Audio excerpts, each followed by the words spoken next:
Alrighty guys, here's a quick video review showing how to do the 4 different types of transformations that we've done so far in this unit. So again, there's 4 different types of transformations that you're going to need to know. In this video I'm going to have some definitions of those, some real-life examples, and also showing you how to do them mathematically.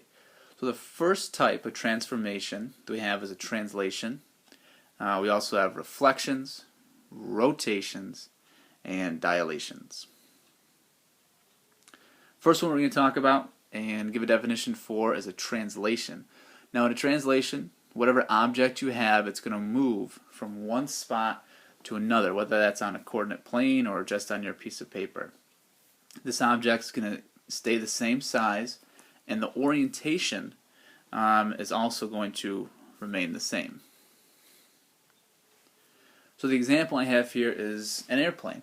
Now if you notice, the airplane moves from one spot in the sky or one spot on the piece of paper to another.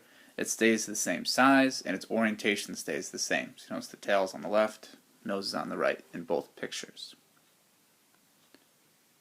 The next transformation we have are reflections. Now in a reflection, your object is going to flip. I'm having quotation marks, that's not really a math term. It's going to flip over a line. It's going to stay the same size, and it's going to still have the same orientation. Let's take a look at what that looks like. Here I have a picture of a jaguar. If you notice the reflection that it has in the pond, the jaguar stays the same size, and it's the same orientation. Again, his tail is on the left, and nose is on the right, so everything stays in the same order.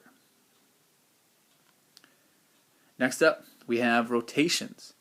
Now in a rotation, your object is going to spin, again in quotation marks, not really a math term, and it's going to spin in 90-degree increments. Alright, an important part that I left out here, I'm adding now. When it spins, it's either going to spin counterclockwise, which means it has a positive rotation, notice the plus sign, or it's going to spin clockwise, and that would be noted by a negative notation. Or a negative rotation. This is again going to stay the same size, but because we're spinning it, it's going to have a different orientation. The example we have here is this guy. So standing up straight, normal, we'll call that a 0 rotation. That's normal. Now in the next picture, moving to the left, we have a 90-degree rotation. He's moving counterclockwise, so that's a positive move, and moving to the left. The next one's going to be 180 degrees, again another spin counterclockwise, and finally 270 degrees, another spin counterclockwise. The final transformation we have are dilations. Here, objects either grow or shrink, so get bigger or smaller. So think of the example we use with your pupils, getting bigger and smaller. Here, obviously, the object's going to be a different size, but it's going to keep its orientation. The example we have here is this famous pop art image of these American flags. So if you look at them from the back to the front, obviously they're getting smaller each time. If you look at them from the front to the back, they're getting bigger, but they keep the same orientation.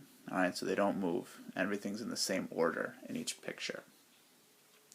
Now for showing you how to do these mathematically. The first one we're going to do is the translation. So here I have a square, ABCD, and we're going to translate that -6, 0. So everything's going to move along the x-axis -6 spaces, and everything on the y-axis is going to stay 0. Alright, so first thing we're going to do are to write down the coordinates of the 4 points that we have for our beginning image. Next we're going to take, using that translation, -6, 0, and apply that to those 4 points. We're going to get 4 new coordinates, and then you just simply graph those coordinates, and you're going to see that we have a new shape. Alright, so notice again it stays the same size, and it's the same orientation, so you still have A, B, C, D. Notice on the new one we marked it with a prime, showing that it's the new coordinate. The next one we have is a reflection.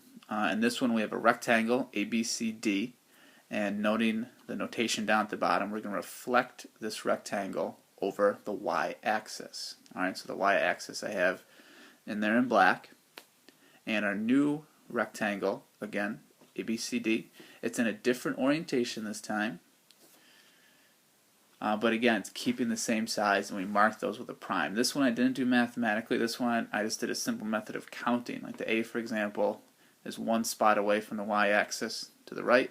So the A prime, I was going to make it one spot away from the y-axis to the left. Same with B, for example, it's 6 spaces away to the right.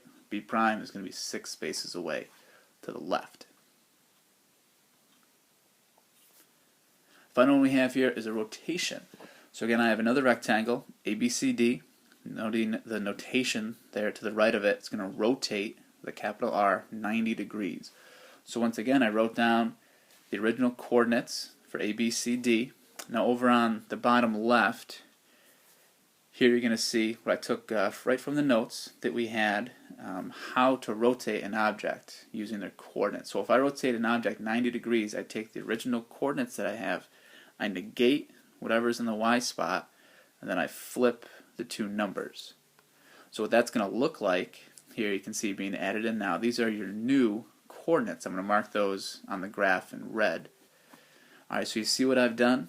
I've rotated this green rectangle to the left counterclockwise because it's positive. It stayed the same size, and everything stayed in the same order. Now I'm also going to put down how to move these 180 degrees and 270 degrees. I'm not going to draw them out because I don't have the space, but you can see what you have to do to the coordinates to get to those rotations. And I've circled in the bottom right there what you have to do. It's very important you do this on your own paper to make sure that you have all the coordinates in the right spot. Alright, so actually take the time to write it out to see where your coordinates have to go before you go up to graphics. It's kind of tough to wrap your mind around it and just draw it out. Alright, so take the extra time to do that and you should be successful. I hope this video helped out, and good luck with your test.